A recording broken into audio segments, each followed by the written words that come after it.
kulan wacan daawadayaal ku soo dhawaada warka VOS Somali TV qodobada aad daawan doontaan waxa kamid ah hogaamiyaha ku meel gaarka ah ee dawladda goboleedka Koonfur Galbeed Soomaaliya oo amaro culus dul dhigay maamulka degmada Baydhabo iyo kan gobolka howlgalla culus oo ka dhan ah al-shabaab oo ka socda gobolka Jubbada Hoose faahfaahin dheeraad ah oo ka soo baxaya duqeymo ka dhacay deegaano hoostaga degmada Xardheer ee gobolka Mudug ganacsatada iyo bulshada waqooyi bari Soomaaliya oo loogu baaqay in ay bixiyaan canshuurta si loo helo adeegyo tayo leh olole dhirbeeris ah oo laga bilaabay deegaanka Shangeed oo hoostaga degmada Buuhoodle ee gobolka Togdheer wararka dibadda daawan doontaan waxa kamid ah Mareykanka iyo Iran oo ku heshiiyay xabad joojin muddo 2 toddobaad ah dawladda Iran oo ogolaatay in maraakiibta ay si nabad ah ku maraan marinka Hormuz iyo ra'iisul wasaaraha Israa'iil oo taageeray go'aanka Mareykanka ee heshiiska xabad joojinta qodobadaas ayaad ku daawan doontaan warkeena VOS Somali TV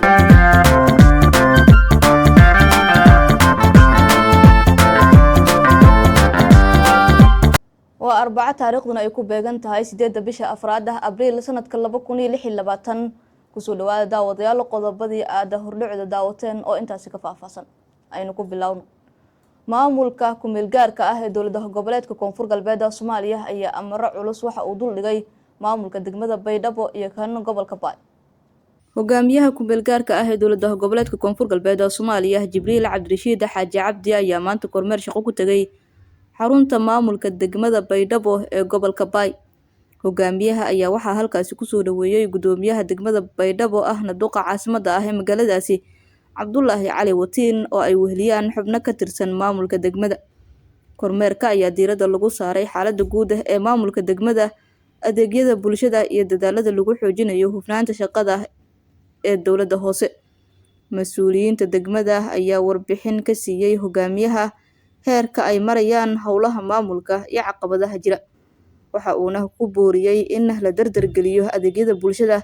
iyo la shaqeynta shacabka maanta waxaan soo booqanay xarunta degmada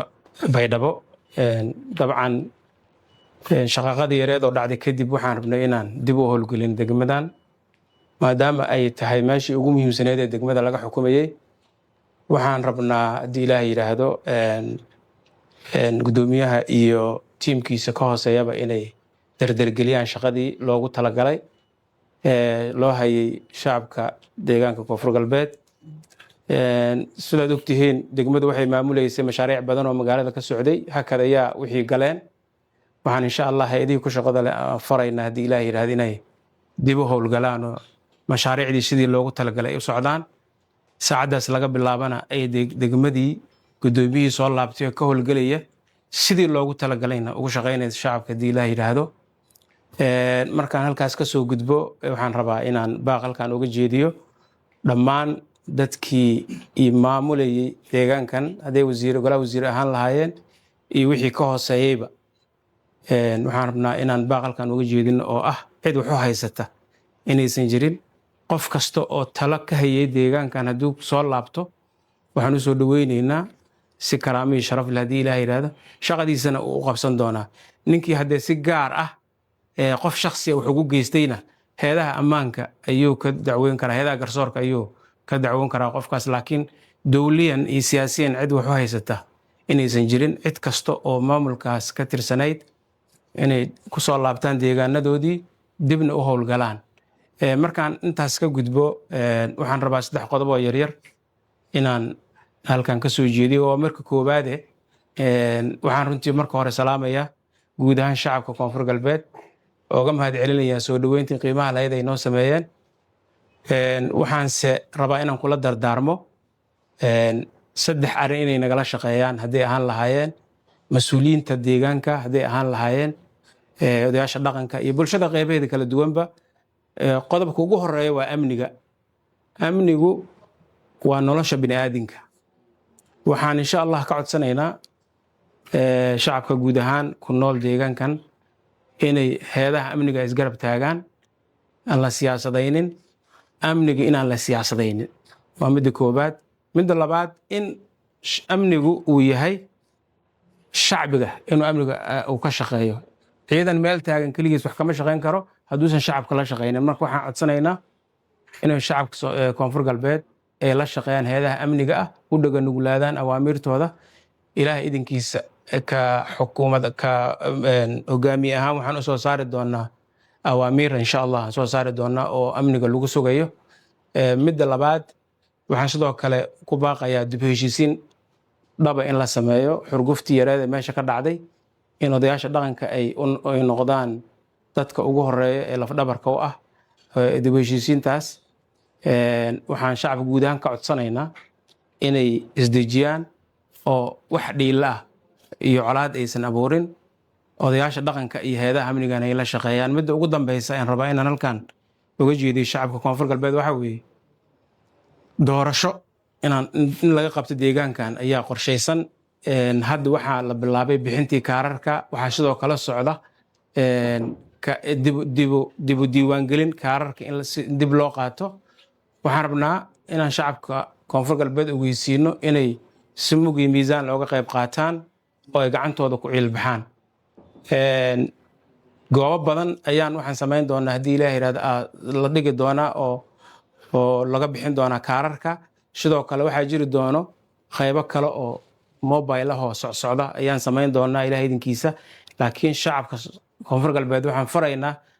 inay si mug iyo miisaan leh u qaataan kaararkooda, codkoodana ay ku ciilbaxaan oo berri aysan ku eedin hebel baa qof soo samaystay qofaan shacabku raalli ka ahayn ayaa meeshii la geeyey. adinka gacantiina maanta ku aarsada oo haddii ilaahay yidhaahdo qofkii aad mudan in uu idin hogaamiyo adinka soo saartay haddii alla yidhaahdo. mar labaad iyo mar saddexaad iyo mar afraadba waxaan rabaa inaan amniga in lagala shaqeeyo hay'adaha amniga haddii ilaahay yidhaahdo. shacabku isbarbar taagaan hay'adaha amniga ah. insha allahu ciidamada waxaan ka soo saari doonaa awaamiir qaabka loo dhaqmay haddii ilaahay yidhaahdo. hay'adaha caalamiga waxaan faraynaa iyagana inay dib ugu soo laabtaan deegaanka, ay ka howlgalaan. deegaanku deegaan nabaddii way soo laabatay. oo walba 2 maalin ayuu shaqaaqo yar dhacday, wixiina afkaa la qabtay alxamdulilah. hay'adaha caalamiga waxaan faraynaa inay dib ugu soo laabtaan deegaanka, wixii marka hore ay wadeen ay wadaan. annagana inaan gacan ku siin doonno ka dowlad ahaan haddii ilaahay yidhaahdo. howlgallo culus oo ka dhan ah al-shabaab ayaa ka socda deegaano hoostaga gobolka Jubbada Hoose, sida uu warkan ku faahfaahinayo wariyaheena Maxamed Cali Siya. ciidamada Jubbaland iyo kuwa xoogga dalka Soomaaliya gaar ahaan ciidanka sida gaarka u tababaranaya danab ayaa 24 saac la soo dhaafay sameeyay howlgallo ballaaran oo ka dhan ah al-shabaab. howlgalladan ayaa waxaa laga sameeyay tuulooyin iyo deegaano dhowr ah u dhaxeeya degmooyinka Afmadow iyo Xagar, kuwaas oo ka tirsan gobolka Jubbada Hoose. wararka ka imaanaya furmaha dagaalkana waxay sheegayaan in xubno ka tirsan al-shabaab lagu dilay howlgalladaasi, halka qaar kalena nolosha lagu qabtay, iyadoo weli ay socdaan gulufka ciidan ee lagu baacsanayo fircadka al-shabaab. ujeedka ugu weyn howlgalkan ayaa furitaanka iyo sugidda amniga wadooyinka muhiimka ah ee isku xidha degmooyinka Afmadow iyo Bu'aalo oo haatan gacanta ku hayaan al-shabaab. sidoo kale degmada Xagar ayaa la sheegay in ay ka soconayaan howlgallo culus maadaama deegaankaasi uu yahay dhul hawd ah ay ku dhuumaalaysan karaan maleeshiyaadka al-shabaab. labadii toddobaad ee lasoo dhaafay maamulka Jubbaland ayaa kordhiyey howlgallada militari ee ka dhanka ah al-shabaab, iyadoo la dareemayo dhaqdhaqaaqyo xooggan oo lagu doonayo in lagu xoreeyo degmooyin dhowr ah gaar ahaan degmada Bu'aale. saraakiisha ciidamada waxay tilmaameen in howlgalladan ay sii socon doonaan ilaa laga xaqiijinayo amniga guud ee gobolka Jubbada Hoose. ciidamaduna haatan ay ku wajahan yihiin degmada Bu'aale sidii kooxdaasi al-shabaab looga saari lahaa. ururka haweenka ee degmada Laascaanood ee caasimadda dowladda goboleedka Waqooyi Bari Soomaaliya ayaa waxay ugu baaqeen bulshada iyo ganacsatada Waqooyi Bari in ay bixiyaan canshuurta si loo helo adeegyo tayo leh. warkan waxaa magaalada Laascaanood ka soo diray wariyaheena Cabdirashiid Xasan Wale. gudoomiyaha ururka haweenka degmada Laascaanood Marwe Aamina Yuusuf Guhaad ayaa fariin muhiim ah u dirtay ganacsatada iyo guud ahaan bulshada Waqooyi Bari, iyadoo ugu baaqday inay si firfircoon uga qayb qaataan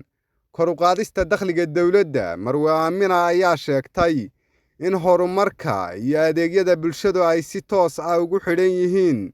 dakhliga gudaha, isla markaana ay lagama maarmaan tahay in bulshada iyo ganacsatadu ay bixiyaan waajibaadkooda dhaqaale si loo helo adeegyo taya leh. Waxay sidoo kale xustay in haweenku ay door muhiim ah ku leeyihiin wacyigelinta bulshada isla markaana ay hormuud u noqon karaan dhiirigelinta bixinta cashuurta iyo taageerada dhaqaalaha dawladda. waxaan muwaadin kastaba mas'uuliyad ka saaran tahay inuu ka shaqeeyo kor u qaadista dakhliga waqooyi bari. waxaan aad iyo aad fariin cod dheer ugu dirayaa ganacsatada iyo bulshada reer waqooyi bari inay ka qayb qaataan kor u qaadista dakhliga waqooyi bari. waa quruxdeennii waxaynu heli doonnaa magaalo madaxyo qurux badan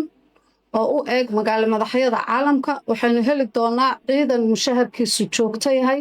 waxaynu heli doonnaa ilo dhaqaale oo kaabayaasheedu ay dhisan yihiin. markaa muwaadin ka shaqee sidii aad uga mid noqon lahayd kor u qaadista kaabayaasha ilaha dhaqaalaha waqooyi bari adoo kaashanaya wasaaradda maaliyadda. waad mahadsan. saacadihii lasoo dhaafay waxaa duqeymo xoogan lagu garaacay deegaano hoostaga degmada Xaradheere ee gobolka Mudug halkaasi oo la tuhunsan yahay in ay fariisimo waaweyn ku leeyihiin Al-Shabaab. warar dheeraad ah ayaa ka soo baxaya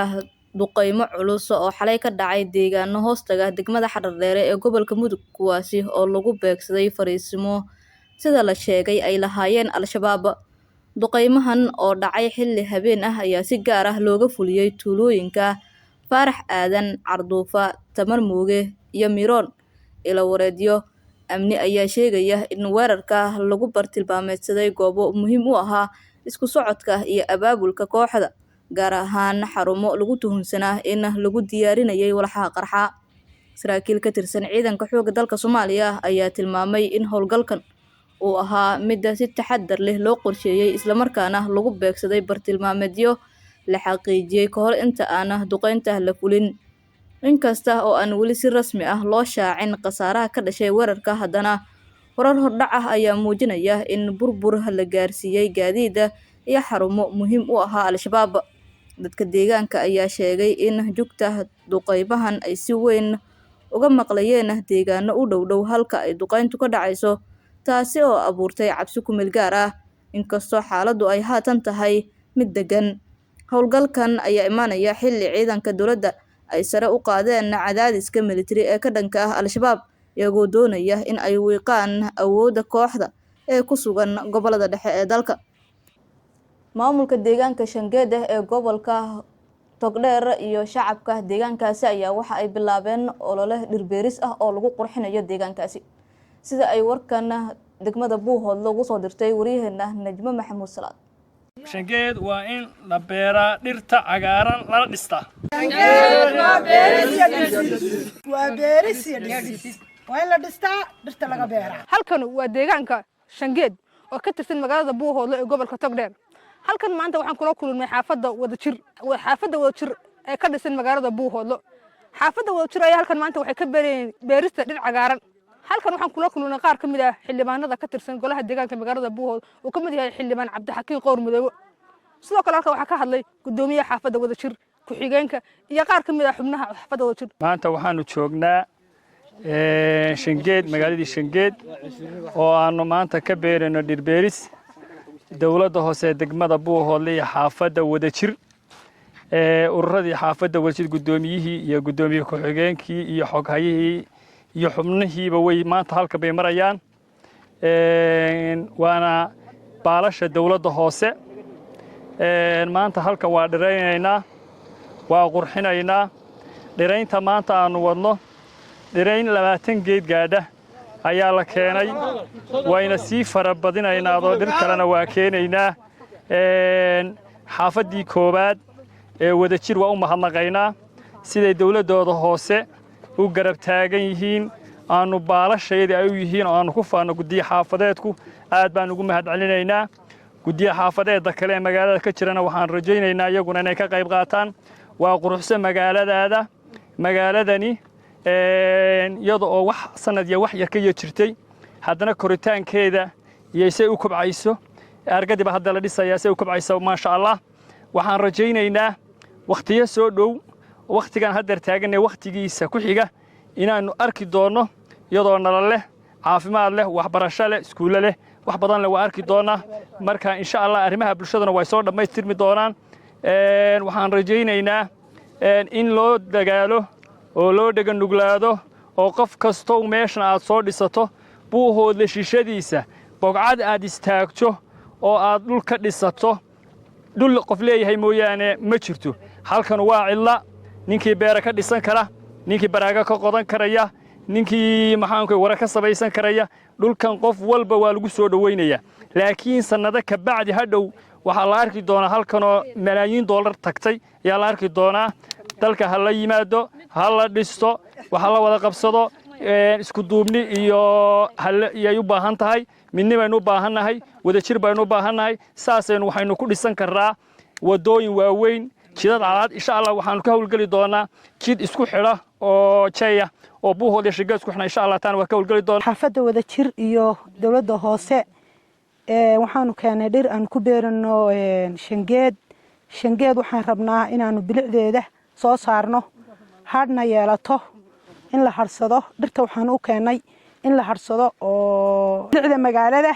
micnaha sadaqa jaariyan waanu u keenay way ku jirtaa mar haddaad dhir beerto sadaqa jaariyan baad beerta marka waxaanu rabnaa inaanu sadaqa jaariyan noo noqoto bilicda magaaladeedana noo soo saarto magaaladana la dhiso marka Shangeed waana dhisid waana beeris xaafadda wadajir iyo dawladda hoose waxaanu maanta nimi Shangeed inaanu dhirayno oo aanu dhirka beero aanu isku xilqaanay anagu si iskaya ah waxaanu rabnaa inaanu wixii aanu qaban karnaba u qabanno oo aanu dhirta beero magaalada dhirka beero qurxino cagaarino waxaan u sheegayaa bulshada ku nool buuhoodle Shangeed way idin baahan tahay wixii aad u qaban kartaan qof waliba ha u qabto inaga ka badan Shangeed inaga qurxisan karna dawladda hoose gudoomiyaha gobolka cid kasta oo joogta saxaafadda qof kasta wuu u baahan yahay Shangeed inuu wax ka qabto waynaynu wax ka qabanaa annaguna waanu isxilqaanay mid ka sii badan waanu iska xilqaabaynaa wixii aanu qaban karnaa waanu qabanaynaa xogayaha xaafadda wadajir halkan waxaa ku dhan xaafadda wadajir xubnaheedii gudoomiye ku-xigeenkii iyo anigoo ah xogayihii iyo xubno dawladda hoose nagala jooga sida Cabdixakiin oo ah xildhibaanadii iyo saxaafadii waxa weeyaan waxaanu wadnaa dhul beeris waxaanu beeraynaa magaalada la yiraahdo Shangeed wax ka qabad bay u baahan tahay anagu intaasaan awoodnay jeebkayagaan ka bixinay waxaan keenay dhirta waana beeraynaa waana dhisaynaa inta kalena waxaan leenahay sidaas iyo si ka sii fiican yeelo arrintan wax ka qabanno Shangeed aan dhisnaan beerno maanta waxaan joognaa magaalada Shangeed degmada Togdheer degmada Buuhoodle gobolka Togdheer aniga iyo xildhibaan Cabdixakiin xaafadaha wadajir maanta waxaan ku beeraynaa magaalada Shangeed dhir cagaaran dhirtaasoo aan ku qurxinayna magaalada bilicdeeda quruxdeeda wax walba magaalada qurxinayna maaragtay aan la garab taaganahay magaalada maanta waxaan maaragtay dhalinyarada anoo afka dhalinyarada gobolka Cayn ku hadlaya waxaan maaragtay dhalinyarada ku boorin lahaa qof kasta wax garada oo gobolka Buuhoodle ka soo jeeda ku boorin lahaa magaaladan quruxdeeda wanaageeda bilicdeeda wax walba maaragtay magaaladan soo saaraya inaynu maaragtay Shangeed ku garab istaagno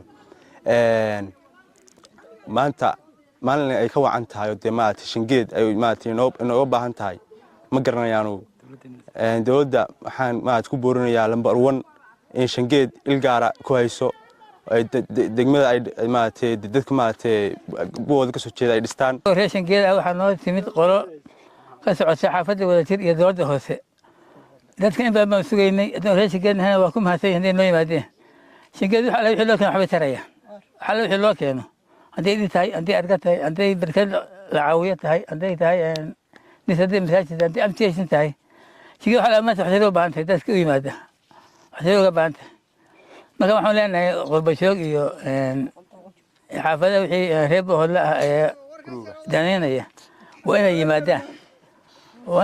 qof wax ka qabtaan Shangeed waxa lagu joogi karaa wax ka qabad waxa ugu horeeya waxbarashadii male anshaxtinkii male ilaa xataa biyihii male weli riigii ma soo bixin hadda waxa ugu horeeya oo baraaga yar oo imika in loo basay way jiraan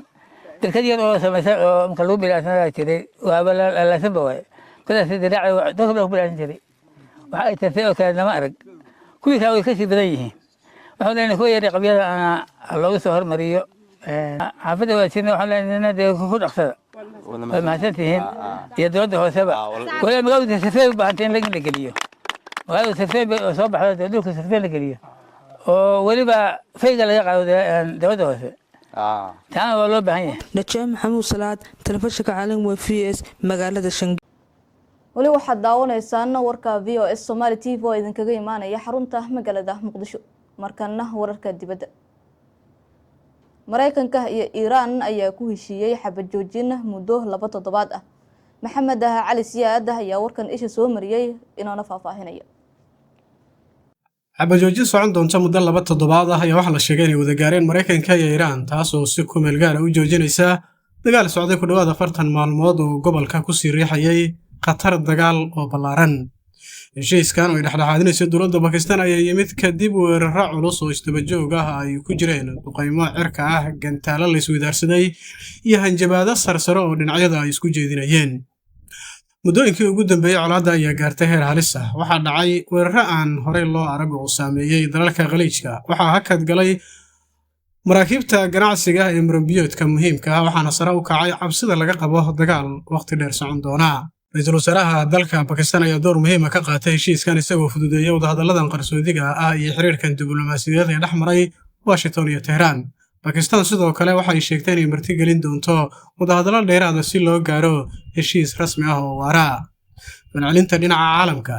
heshiiskan xabad joojinta ayaa si weyn loo soo dhaweeyay qaramada midoobay iyo dalal badan ayaa ku tilmaamay fursad muhiim ah oo nabad lagu gaari karo midowga Yurubna waxa uu sheegay inuu yahay tallaabo looga noqday qarka dagaal weyn oo sii qarxa dalalka khaliijka ayaa rajeynaya in la ilaaliyo amniga iyo ganacsiga badaha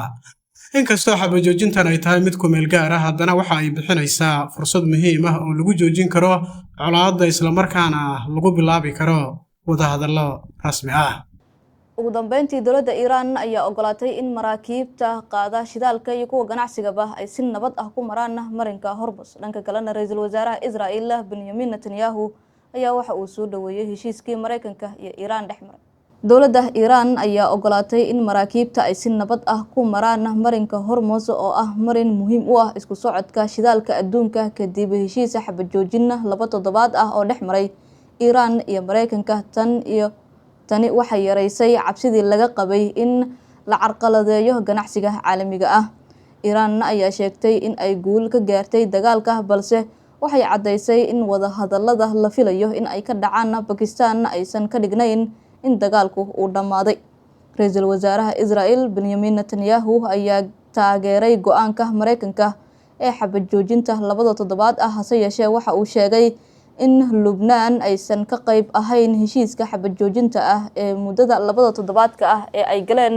Mareykanka iyo Iran guud ahaan daawadayaal warkii aad kala socoteen VOS Somali TV oo idinkaga imaanaya xarunta magaalada Muqdisho waa naga inta